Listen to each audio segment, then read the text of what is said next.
آج واز بعنوان انجیر کے درخت کی تمثیل اور مسیح آن سنگ ہونگ کے ساتھ آئے ہم وہ نبوتی وقت معلوم کرتے ہیں جب مسیح آن سنگ ہونگ کتاب مقدس کے مطابق آئے تھے۔ متی 24 باب سے دیکھتے ہوئے ہم آغاز کرتے ہیں۔ باب 24 آیت 32۔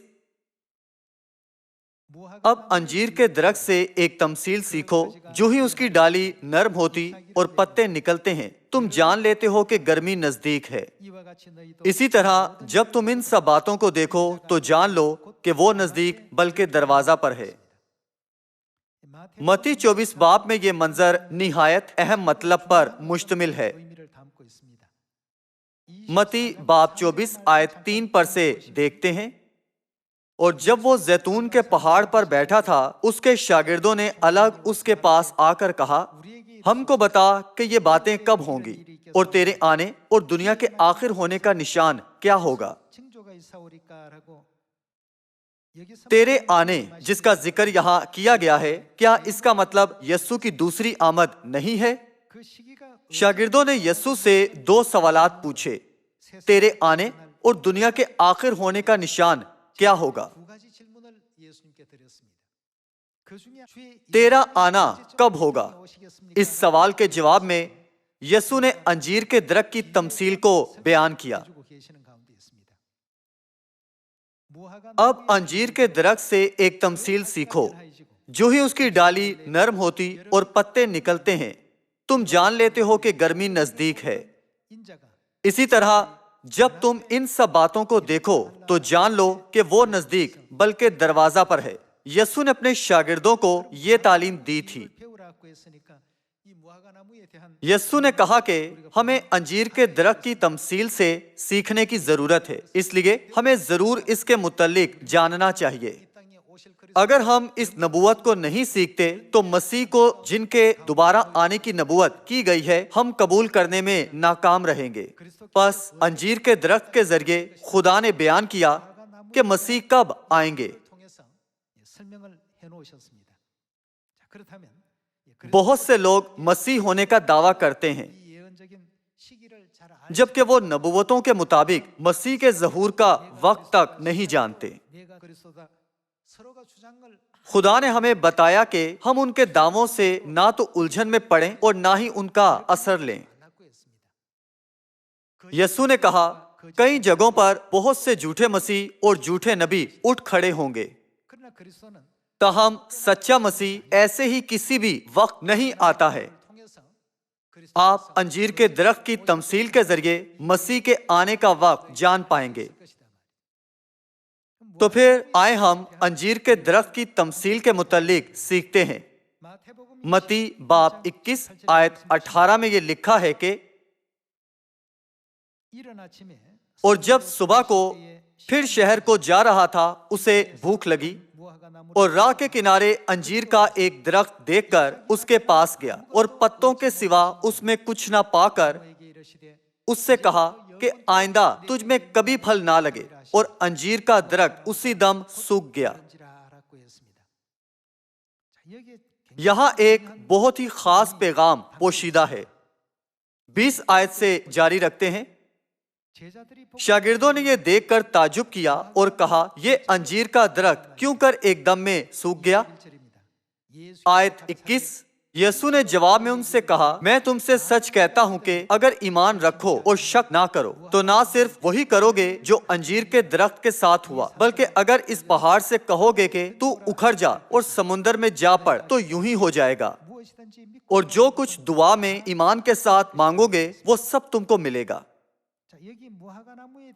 انجیر کے درخت کی تمثیل مرکز 11 باب میں بھی درج ہے۔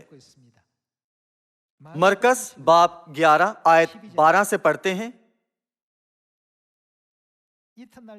دوسرے دن جب وہ بیتنیا سے نکلے تو اسے بھوک لگی، اور وہ دور سے انجیر کا ایک درخت جس میں پتے تھے دیکھ کر گیا کہ شاید اس میں کچھ پائے، مگر جب اس کے پاس پہنچا تو پتوں کے سوا کچھ نہ پایا، کیونکہ انجیر کا موسم نہ تھا۔ اس کا مطلب ہے کہ اس وقت انجیر لگنے کا موسم نہ تھا، کیونکہ انجیر کا موسم نہ تھا۔ आयत 14, उसने उससे कहा, आइंदा कोई तुझसे कभी फल ना खाए। और उसके शागिर्दों ने सुना।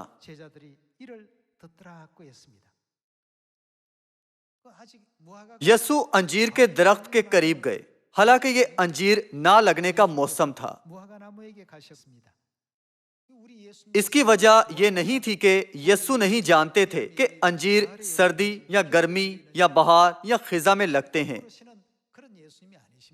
लेकिन जब यसु ने कोई फल ना पाया तो उन्होंने दरख्त को क्या कहा? आइंदा तुझ में कभी फल ना लगे। और अंजीर का दरख्त उसी दम सूख गया। क्या आप सोचते हैं कि यसु ने परेशानी के आलम में अंजीर के दरख्त पर लानत की क्योंकि उन्हें कहीं अंजीर ना मिल रहे थे? हम समझ सकते हैं कि जो यसु ने किया वो नबुवती तौर पर अंजीर के दरख्त की तमसील से ताल्लुक रखता है।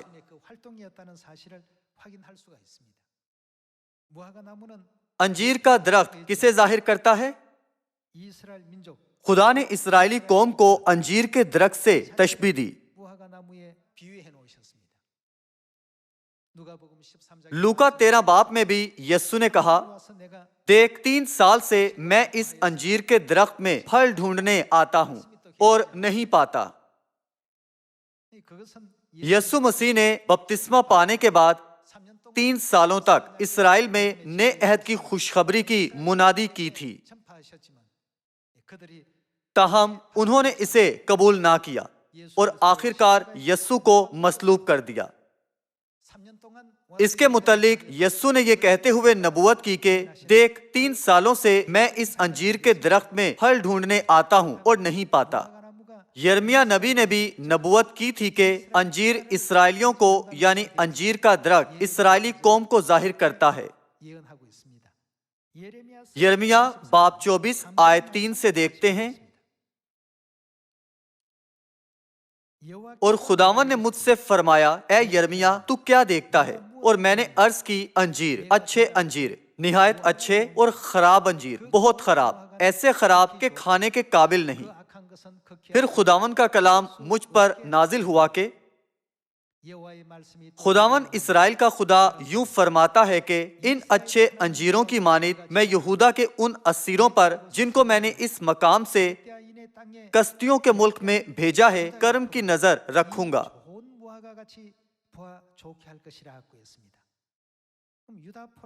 यहूदा के असीर बनी इस्राएल हैं। बनी इस्राएल को अंजीरों से तशबीह दी गई है। 6 आयत से पढ़ते हैं, क्योंकि उन पर मेरी नजर इनायत होगी और मैं उनको इस मुल्क में वापस लाऊंगा और मैं उनको बर्बाद नहीं बल्कि आबाद करूंगा और मैं उनको लगाऊंगा और उखाड़ूंगा नहीं और मैं उनको ऐसा दिल दूंगा कि मुझे पहचाने कि मैं खुदावन हूँ और वो मेरे लोग होंगे और मैं उनका खुदा हूँगा, इसलिए कि वो पूरे दिल से मेरी तरफ फिरेंगे। पर उन खराब अंजीरों की बाबत जो ऐसे खराब हैं कि खाने के काबिल नहीं, खुदावन यकीनन यूं फरमाता है कि इसी तरह मैं शाह यहूदा सिदकिय्याह को और उसके उमरा को और यरूशलेम के बाकी लोगों को जो इस मुल्क में बच रहे हैं और मुल्क मिस्र में बसते हैं तर्क कर दूंगा। यहाँ भी अंजीर बनी इस्राएल को जाहिर करते हैं, चाहे वो खराब हैं या अच्छे हैं। क्या लूका 13 बाब में भी यही तालीम दर्ज नहीं की गई? लूका बाब 13 आयत 6 में ये लिखा है कि फिर उसने ये तमसील कही कि किसी ने अपने पाकिस्तान में एक अंजीर का दरख्त लगाया था, वो उसमें फल ढूंढने आया और ना पाया। इस पर उसने बागबान से कहा, यसु ने 30 साल की उम्र में बपतिस्मा लिया, आसमान की बादशाही का ऐलान किया और अपनी 3 साला खिदमत के दौरान बादशाही की खुशखबरी की गवाही दी। देख 3 बरस से मैं इस अंजीर के दरख्त में फल ढूंढने आता हूं और नहीं पाता, इसे काट डाल। ये जमीन को भी क्यों रोके रहे? उसने जवाब में उससे कहा, ए खुदावन इस साल तू और भी इसे रहने दे ताकि मैं इसके गिर्द थाला खोदूं और खाद डालूं। अगर आगे को फला तो खैर, नहीं तो उसके बाद काट डालना। इस तमसील में भी इस्राएलियों को अंजीरों से तशबीह दी गई है। جیسا کہ اسرائیلیوں نے خوشخبری کو قبول نہیں کیا تھا، حالانکہ یسوع مسیح نے 3 سالوں تک منادی کی تھی، اس لیے یسوع مسیح نے انہیں اس انجیر کے درخت کی مانند قرار دیا جو کوئی پھل نہیں لاتا۔ متی 21 باب اور مرکز 11 باب میں یہ لکھا ہے کہ یسوع نے انجیر کے درخت سے پھل ڈھونڈنے کی کوشش کی لیکن نہ پایا، کیونکہ انجیر لگنے کا موسم نہ تھا۔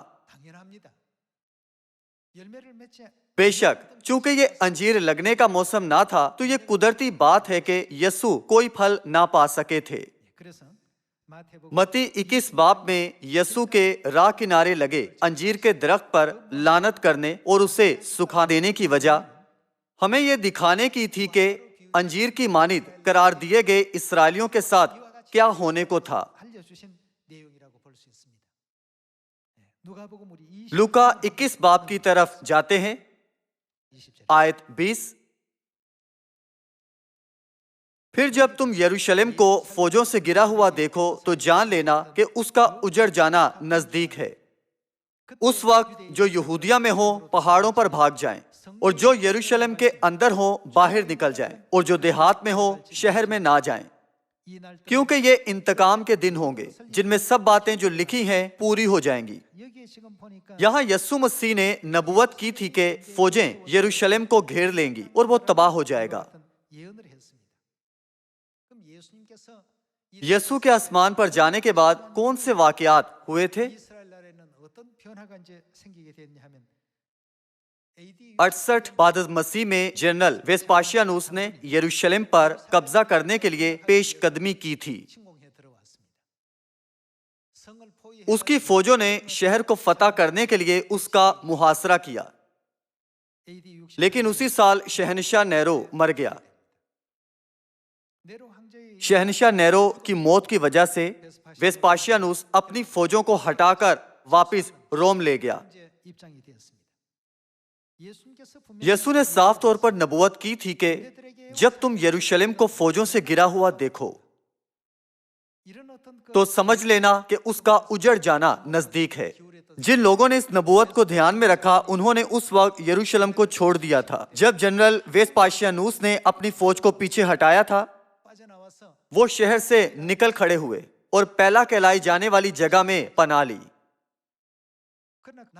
تاہم جو اسرائیلی شہر میں ٹھہرے رہے انہوں نے غلط فہمی سے سوچ لیا تھا کہ رومی فوج ان کی بہادر فوج سے خوفزدہ ہو کر روم لوٹ گئی ہے۔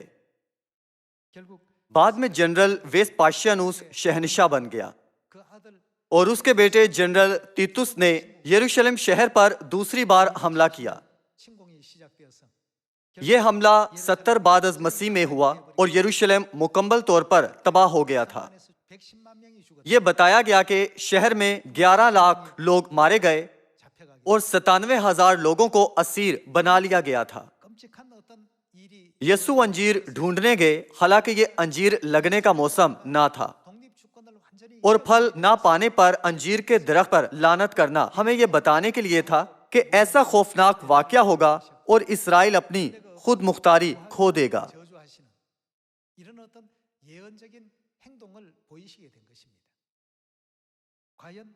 جیسا کہ یسوع نے نبوت کی تھی، دوسرا حملہ جنرل تیتس نے 70 بعد از مسیح میں کیا تھا۔ یروشلم مکمل طور پر تباہ ہو گیا۔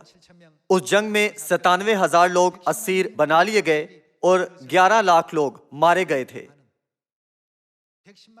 11 لاکھ ایک بہت بڑی تعداد ہے۔ اتنی بڑی تعداد میں تمام لوگ مارے گئے تھے۔ یسوع مسیح نے کیا کہا تھا؟ کیا انہوں نے فوج سے جنگ کرنے کو کہا تھا یا پناہ لینے کو کہا تھا؟ یسوع نے پناہ لینے کو کہا تھا۔ ابتدائی کلیسیا کے تمام مقدسین نے یسوع مسیح کا کہا مانا اور وہ اس خوفناک آفت سے پہلا کہلائے جانے والی جگہ پر پناہ لے کر بچ پائے تھے۔ لیکن یسوع مسیح کی بات نہ ماننے والے سب لوگ آخر میں ہلاک ہو گئے تھے۔ اس وقت سے اسرائیل نے تمثیل میں جڑ تک سوکھ جانے والی انجیر کے درخت کی طرح اپنی آزادی کھو دی تھی۔ اسرائیلیوں نے اپنی آزادی کھو دی اور ساری دنیا میں بھٹکتے ہوئے जला वतन लोग ठहरे। यीशु ने तमसील के जरिए इसकी नबूवत की थी। आप सब, यीशु मसीह ने जो अंजीर के दरख्त के साथ किया, अगर उसका ताल्लुक नबूवत के साथ ना होता तो क्या उसे मत्ती और मरकस जैसे दीगर किताबों में दर्ज करने की कोई वजह थी? एक नर्म और मोहतात बयान देने के बजाय यीशु ने अंजीर के दरख्त पर लानत कर दी थी। हमें समझना चाहिए कि यीशु के इस काम में खुदा की खास तालीम का मख्फी इशारा मौजूद है। ये हमें अंजीर के दरख्त की तमसील का जवाब देना था। लूका बाब 21 आयत 22 से जारी रखते हैं। क्योंकि ये इंतकाम के दिन होंगे जिनमें सब बातें जो लिखी हैं पूरी हो जाएंगी। उन पर अफसोस है जो उन दिनों में हामला हो और जो दूध पिलाती हो, क्योंकि मुल्क में बड़ी मुसीबत और इस कौम पर गजब होगा और वो तलवार का लुकमा हो जाएंगे और असीर होकर सब कौमों में पहुंचाए जाएंगे। यकीनन वो दूसरी कौमों में असीर करके ले जाए गए थे।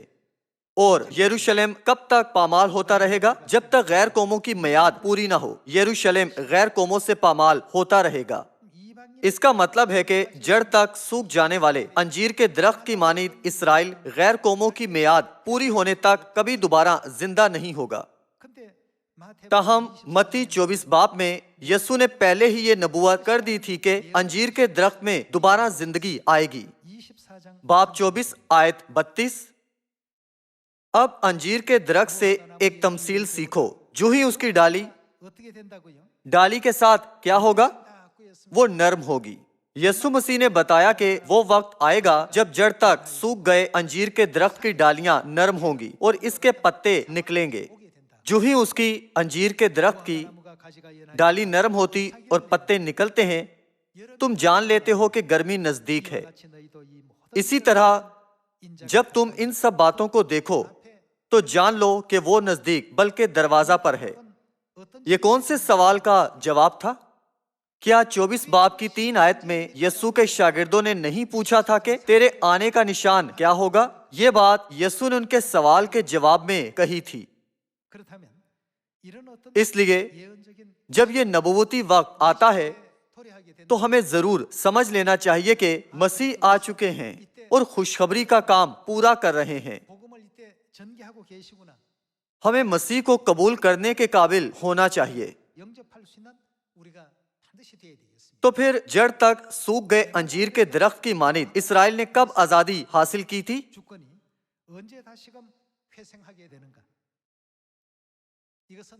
जैसा कि आप जानते हैं, 14 मई 1948 को इसराइली वजीर आजम डेविड बिन गुरियन ने सारी दुनिया के सामने अपनी कौम की आजादी का ऐलान किया और इसे नशर किया था। उसने ऐलान किया था कि इसराइल दोबारा जिंदा हो चुका है। आप सब, इंसानी तारीख में किसी और मुल्क ने इस तरह से अपनी आजादी खोकर उसे दोबारा बहाल नहीं किया था। तहम मत्ती बाब 24 आयत 32 में यीशु ने कहा कि जड़ तक सूख गए अंजीर के दरख्त की डाली नरम होगी और उसके पत्ते निकलेंगे। यीशु ने पेशतर ही नबूवत कर दी थी कि ये दोबारा जिंदा होगा। इसराइल की खुद मुख्तारी बहाल हुई और 14 मई 1948 को दुनिया ने इसकी आजादी को तस्लीम किया था।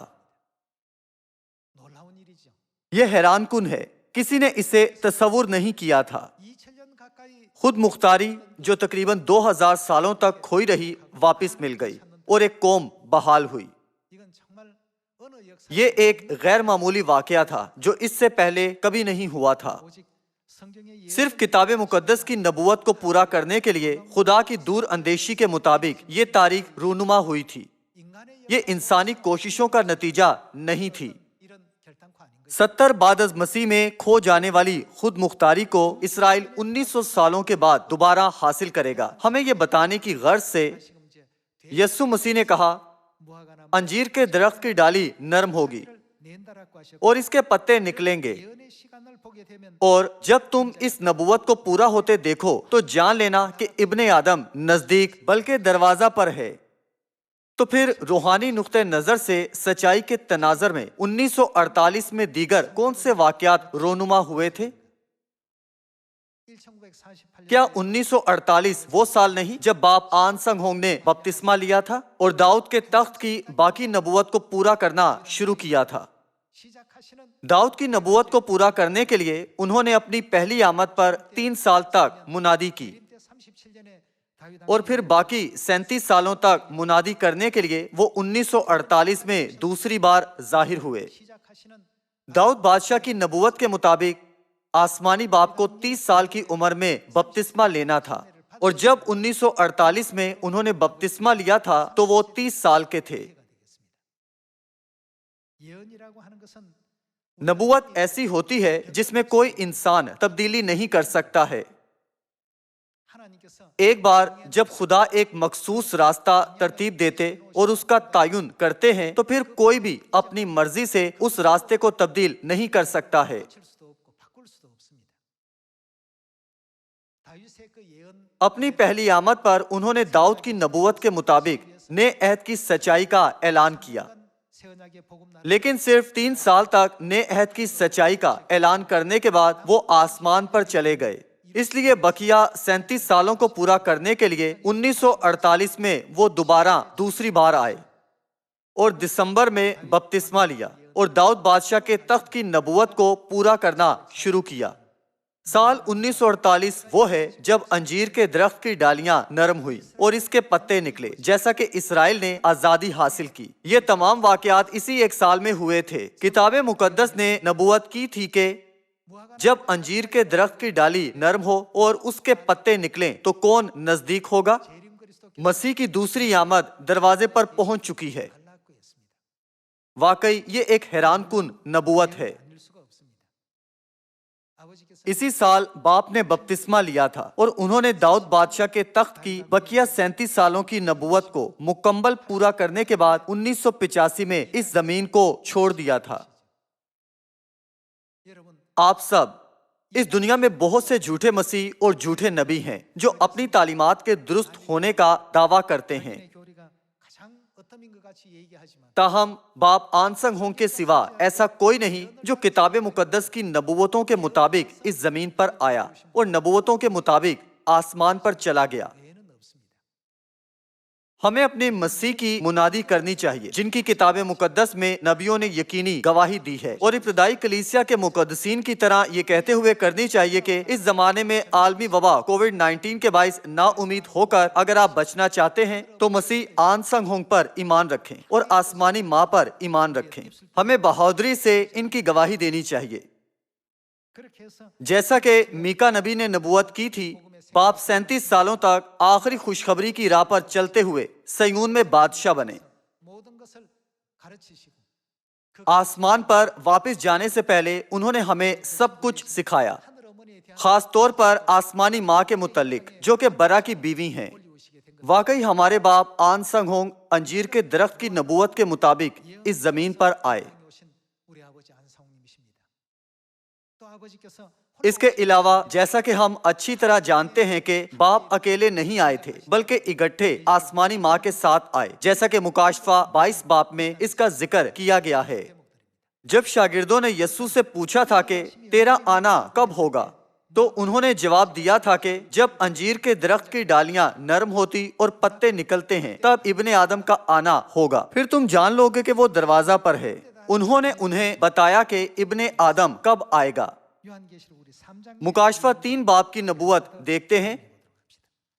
बाप 3 आयत 20, ये लौदीकिया की कलीसिया के पैगाम पहुंचाने वाले को खत लिखने का मंजर है। लौदीकिया की कलीसिया के खास काम की तकमील सेवंथ डे एडवेंटिस्ट चर्च के वसीले हुई थी। देख, मैं दरवाजा पर खड़ा हुआ खटखटाता हूँ। अगर कोई मेरी आवाज सुनकर दरवाजा खोलेगा तो मैं उसके पास अंदर जाकर उसके साथ खाना खाऊंगा और वो मेरे साथ। یہ کس کے حق میں نبوت کی گئی کہ وہ لودیکیا کی کلیسیا کے دروازے پر دستک دے گا؟ یہ دوسری بار آنے والے مسیح کے حق میں ہے۔ خدا نے کہا ایک ہوگا جو دروازے پر تب دستک دے گا جب انجیر کے درخت کی ڈالی نرم ہوگی اور اس کے پتے نکلیں گے۔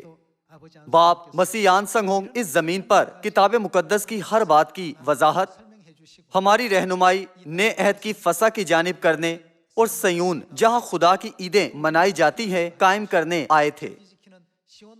انہوں نے ابدی آسمان کی بادشاہی کی جلالی راہ کھولی ہے۔ یہ باپ آن سنگ ہونگ ہی ہیں۔ یسایہ 25 باب سے ایک اور آیت دیکھتے ہیں۔ یسایہ باب 25 آیت 6، اور رب الافواج اس پہاڑ پر سب قوموں کے لیے فربا چیزوں سے ایک ضیافت تیار کرے گا، بلکہ ایک ضیافت تلچھٹ پر سے نتری ہوئی مے سے، ہاں فربا چیزوں سے جو پر مغز ہوں، اور مے سے جو تلچھٹ پر سے خوب نتری ہوئی ہو۔ اور وہ اس پہاڑ پر اس پردہ کو جو تمام لوگوں پر پڑا ہے اور اس نقاب کو جو سب قوموں پر لٹک رہا ہے دور کر دے گا۔ اور وہ کیا نابود کرے گا؟ وہ موت کو ہمیشہ کے لیے نابود کرے گا۔ کیا موت کو ہمیشہ کے لیے نابود کرنے کا مطلب ہمیشہ کی زندگی نہیں ہے؟ موت کو ہمیشہ کے لیے نابود کرنے اور ہمیشہ کی زندگی دینے والی میں صرف فسح کی میں ہی ہے۔ تو پھر کیا اس بات کا یہ مطلب نہیں جب خدا اس زمین پر آئیں گے تو وہ سچائی یعنی نئے عہد کی فسح لائیں گے؟ اور خداون خدا سب کے چہروں سے آنسو پونچھ ڈالے گا اور اپنے لوگوں کی رسوائی تمام سرزمین پر سے مٹا دے گا، کیونکہ خداون نے یہ فرمایا ہے۔ اور اس وقت یوں کہا جائے گا، لو یہ ہمارا خدا ہے، ہم کیا کرتے تھے؟ ہم اس کی راہ تکتے تھے۔ بامطابق کنگ جیمز ورجن، ہم ان کے منتظر تھے۔ ان کی پہلی آمد کے بعد سے ہم ان کے منتظر ہیں۔ ہم کب تک تیری راہ دیکھیں؟ تیرا آنا کب ہوگا؟ جب انجیر کے درخت کی ڈالی نرم ہو اور اس کے پتے نکلیں تو تم جان لو کہ ابن آدم دروازے پر آ چکا ہے۔ اب تک ہم ان کی راہ دیکھ رہے ہیں، چونکہ ہم اس وقت کے منتظر تھے کہ جب انجیر کے درخت کی ڈالی نرم ہو اور اس کے پتے نکلیں تب وہ ہمیں بچائے گا، اور وہی ہم کو بچائے گا۔ یہ خداون ہے، ہم اس کے انتظار میں تھے، ہم اس کی نجات سے خوش و خرم ہوں گے۔ یہاں خدا نے ہمیں وہ نبوت دکھائی کہ لوگ یہ کہتے ہوئے خوشی سے پکارتے ہیں کہ لو یہ ہمارا خدا ہے۔